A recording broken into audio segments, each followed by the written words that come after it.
channel, guys. Today we're going to put on a reverse leveling kit on this 2012 F350. The maker, or the designer I guess, of this is No Limit Fabrications. I called them up and they had this on their website, and I asked a few questions about it.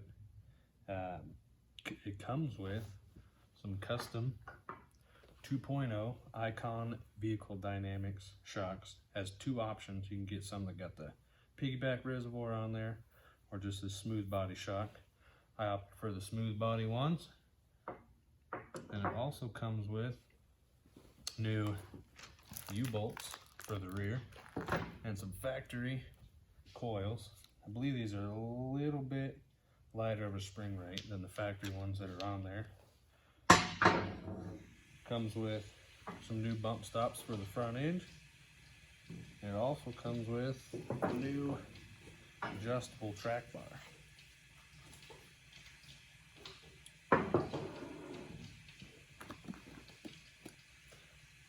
This reverse leveling kit works as you take the blocks from the rear and then you just set the springs down on top of it to lower your back end to match the front.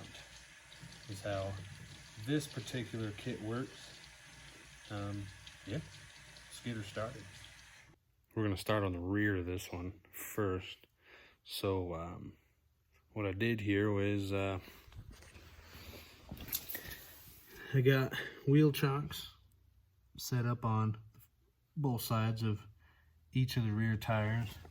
And then I also put a jack stand there holding the diff up. What I plan to do is loosen the U-bolts and then jack just the frame up enough to slide the blocks out and then set it back down on top of the axle. That's the goal. But I put all of this on there to hopefully when you take it off, that the axle doesn't pivot on there, and I can just pick up, set it back down. So we're going to start by removing the U-bolts. It's like a 15/16 socket, and then we got to take the shocks off too. The bottom will be, it's like a 15 millimeter and a 18 millimeter. To take those off, and then once we get those loose and freed up, we're going to pick the back of the truck up with the axle still on the ground and slide the blocks out of there.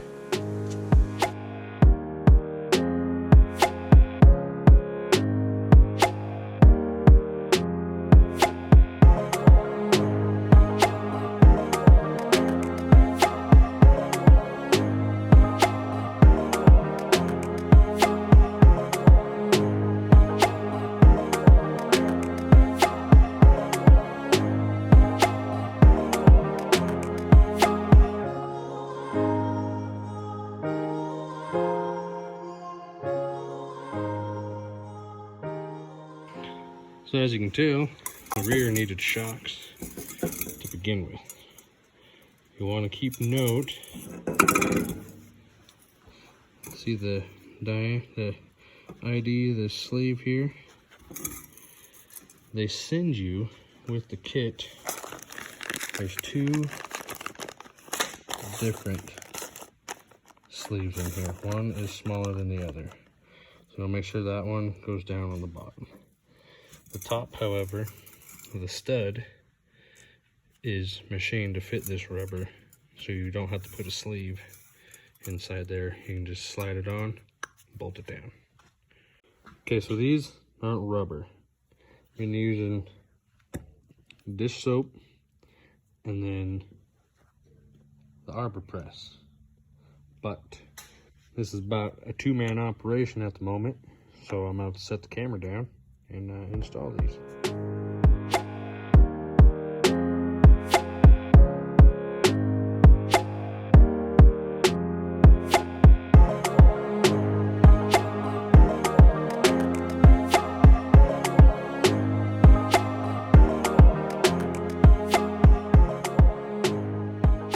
When it comes to putting in shock absorbers, never easy because they always need compressed in some way.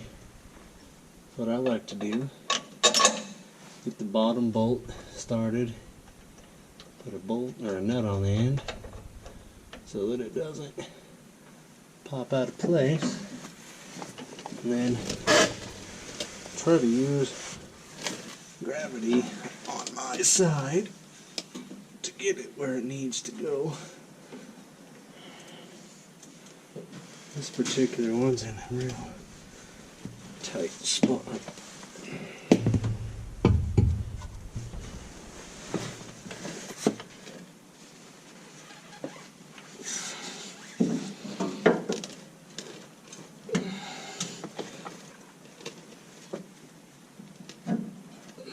There. Push in. Yes. So the rear portion is done. I suggest if you got a buddy that goes to the gym all the time, call him over to torque those U-bolts. They're kind of a bear, but that's what it should look like. And in the end, the block's gone out of there. But now we'll move on to the front. Gotta take these tires off. Then the springs, shocks, and track bar. Bolt are all back up. Send her down the road.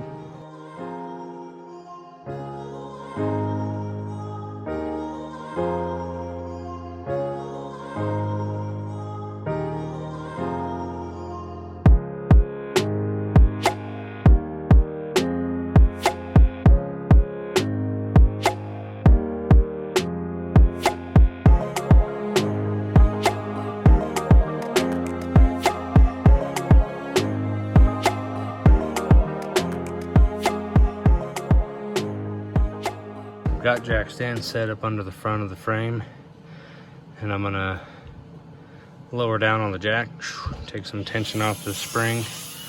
But before, I'm gonna put these spring compressors on so I can just at least hold one of them captured while I let it loose. Drop this side down and then pull this spring out, put the other one in. Probably end up taking these shocks off first, give me a little bit more room to drop down. Then we got to take this track bar off here and then down on the other side. And then one thing I did forget to mention as far as getting your track bar set up, we're going to try to align it the same as the factory one as far as measurement between center of this hole to center of that hole. But also, just as a precautionary, I took a measurement from the frame to the outside of the tire.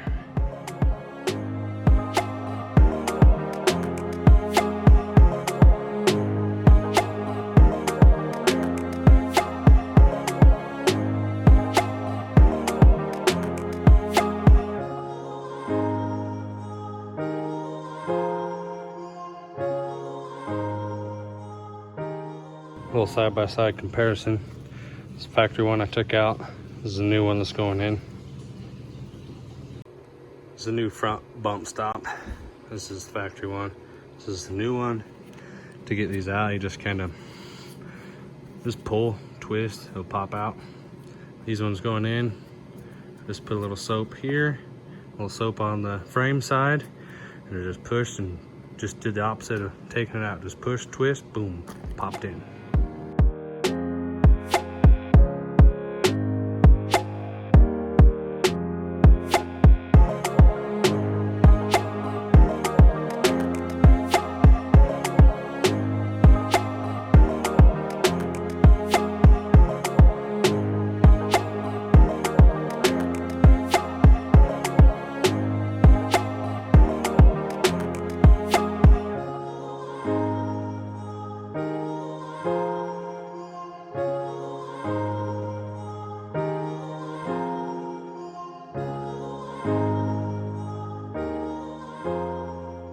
Alright, got the new springs, new shocks. We're gonna work on the track bar. I still have it held by the frame, and then the tires are on the ground. That way, hopefully it doesn't shift to the left or right when I take that track bar off right there.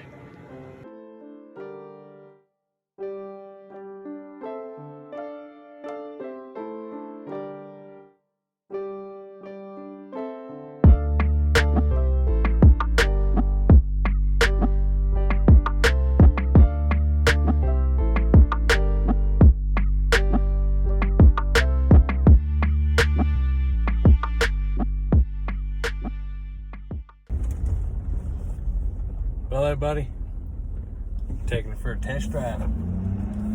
It's actually really smooth. I have to wait to get her down the road and actually get the big whoops on these lovely Colorado roads we got around here.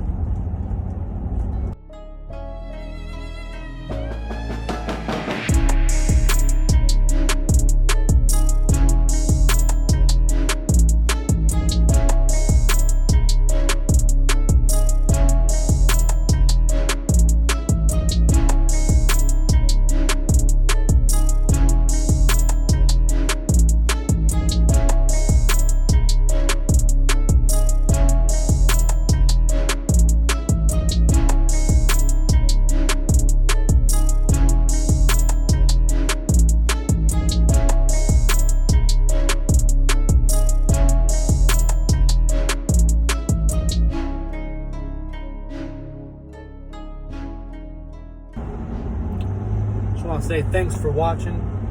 It's going to conclude today's video. I will throw out there, if you are trying to do this in your driveway, I would highly not recommend it. There's some torque specs on all the, as far as like the track bar and everything else.